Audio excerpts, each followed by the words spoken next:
Hey guys, this is Anastasia, and this video is a catch-up video for my 2017 Full Moon Incense Blend series. This video is for the November moon, which traditionally is the beaver moon.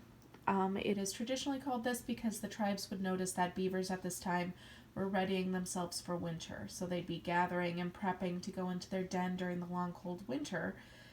And if we look at it spiritually, I find that the moon calls upon us, or at least myself, to do the same. It's the time for me to kind of look at what I have and what it is I need to do to be ready for these months ahead. Samhain has just happened in October, so that really is the big time to release and let go of that which doesn't serve. The idea is to not bring negativity or things from the past that you don't really need to hang on to any longer into the dark of the year, because the dark of the year will bring its own obstacles. You'll have more than enough to work with. You have a full plate with the dark of the year as it is. So really, you should be able to let go and be happy with that. But I, for one, struggle super hard with that. So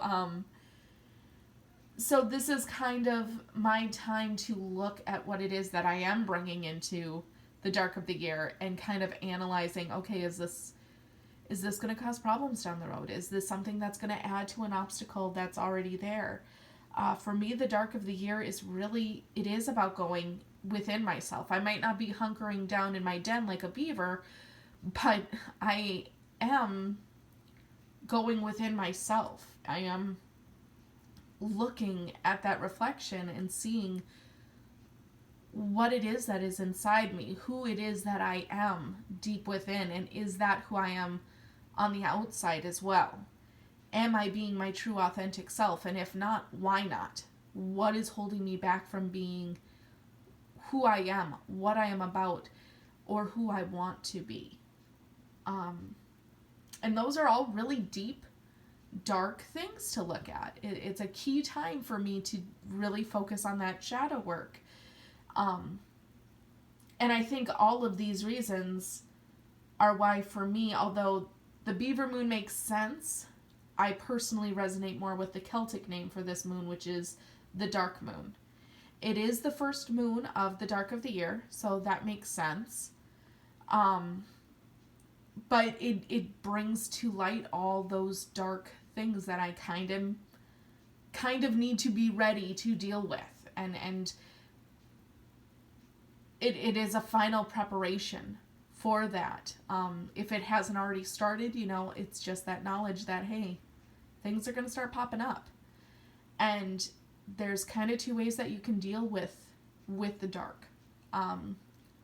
You can cower, you can hide, you can run,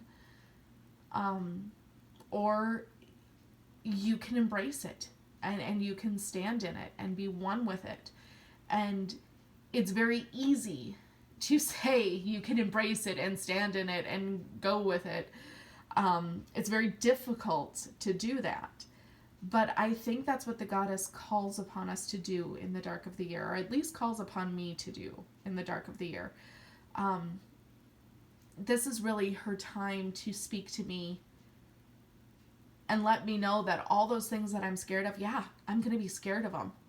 But should that fear paralyze me and stunt me and keep me from going and keep me from evolving into what I want to become, who I am meant to become? Absolutely not.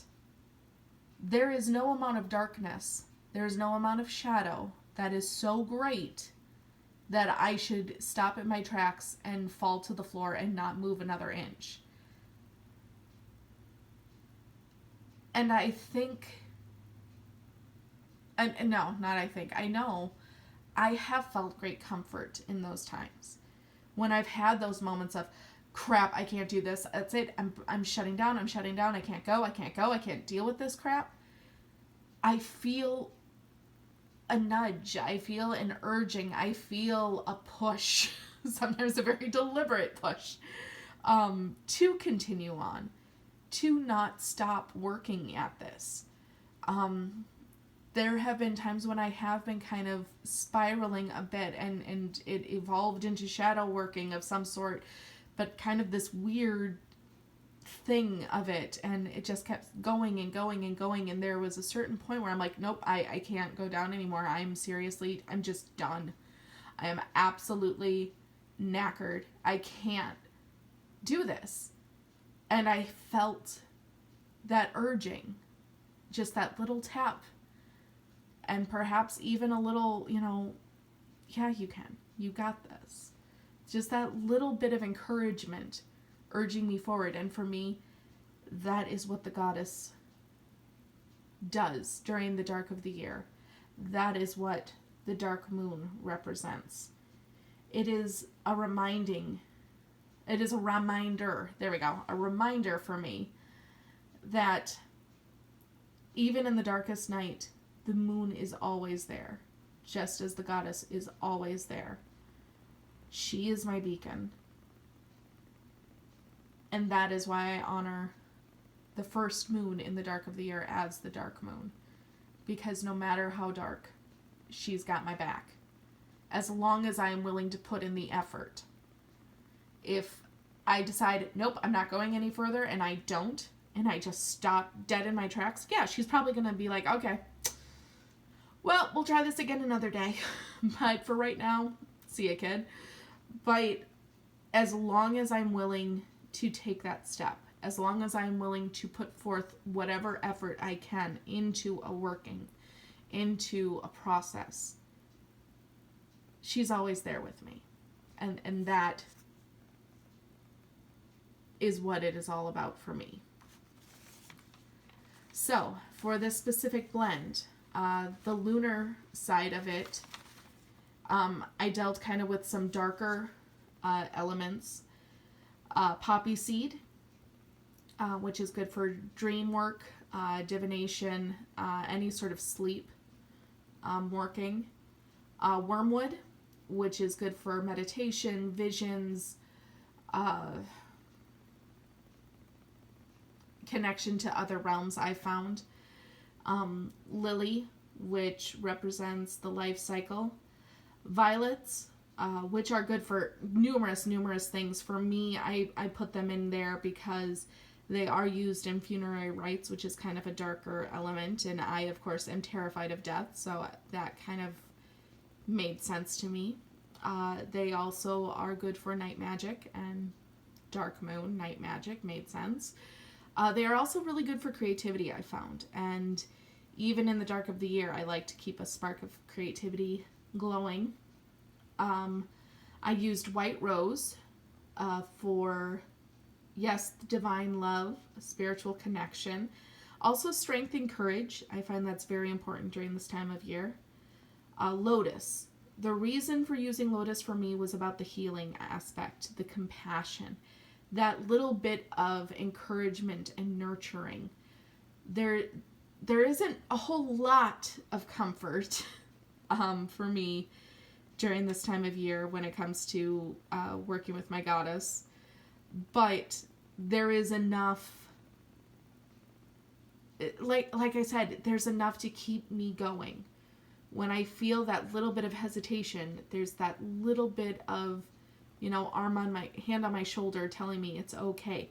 That's what the lotus represents. And the healing aspects that the lotus brings are so important during this time of year, because we all need a little bit of healing. That's the same reason why I used eucalyptus in this. Again, it's that healing, it's that connection to water. It is that little bit of relaxation. As much as this time of year for me is about focus and kind of going inward, I also need to remember there is a time for rest. There is a time to pull back and just sit and be one with the dark. Not necessarily work through it, but just be with it. And sometimes that's the most important thing you can do when you are struggling to deal with something, when you cannot find your way. is to just sit for a moment to try to understand it more, to try to become one with it, and then move forward. Never stay too long, never hesitate. It's that moment of, okay, this is hesitation, or is this just straight up, I give up? Don't give up, but to take a pause or two is sometimes a needed thing. I added hibiscus for divination, connection to that crown chakra, that meditation, that meditative state. It is about connection to the other side and getting those messages. And then then white willow I added. White willow is good for healing again, wisdom, spiritual energy. For me, it connects to the other realms as well, especially the realms of the ancestors. And then gardenia oil. Then for the specific dark of the moon aspects, or energies, I guess, are dandelion root, dandelion leaf. Both of those I put in again for their meditative properties, connection to the other side, and visions. And then sage for cleansing and a bit of protection. And then I normally would add just one oil, but I added two. One, I added dragon's blood because I liked that energy boost that it gives. I love the protection that comes with dragon's blood oil. And again, I like the idea, especially during the dark of the year. I find around from Lunasa to Yule, dragon's blood is a thing for me. I found, because it deals with that concept of sacrifice and connection through blood to the ancestors, and I like that very much. And then I also added amber oil. Amber oil, again, I wanted to add because in the dark of the year, we need a bit of positivity. While I can appreciate those who say they work only with light, or those who say they work only with dark, and I in no way, shape, or form am insulting either of those paths, I just personally can't walk in only shadow or walk in only light. I do need that balance. So even though it is the dark of the year, even though it is the dark moon, I do need a bit of that light and fire to kind of light my path. Amber oil is very much connected to the fire element. It is a very healing energy. It attracts positivity, banishes negativity, and all of those are things that I find I just need like nobody's business during this time of year. Just that bit of comfort. And the smell of like amber resin, amber oil, those are some of my favorite smells ever. I absolutely adore it. Amber resin and amber oil, if I could just snuggle up with a scent, as odd as that is to say, and I'm sure as odd as it is to hear, I would so snuggle up with that scent like nobody's business. It's my favorite thing ever. So I did want to add a bit of that comfort just to have that bit of balance. So yeah, that kind of is my video for this incense blend that I made. I guess the long and the short of it is, my friend Elizabeth Crystal Hawk, I know, has said this to me numerous times. If you're comfortable, you are not growing. And the dark moon definitely calls to that concept. If I am comfortable, I am not growing. However, in the same breath, I also know myself well enough to know if I do not have some form of comfort, I will probably shrivel up. I need a bit of comfort and healing every now and then. And there's nothing wrong with that as well. For me, it is about that balance. And I think the blend that I made for the dark moon, not the dark of the moon, that's a different thing entirely, but for the dark moon, I really think I found that balance. And yeah, with that, I will end this video. I hope you all are having a wonderful, wonderful, it is January, not November. Like I said, it's a catch-up video. So I hope everyone's having a great dark of the year. Hope good things, insight, wisdom, all that jazz is yours. With that, I'll end it. Blessed be.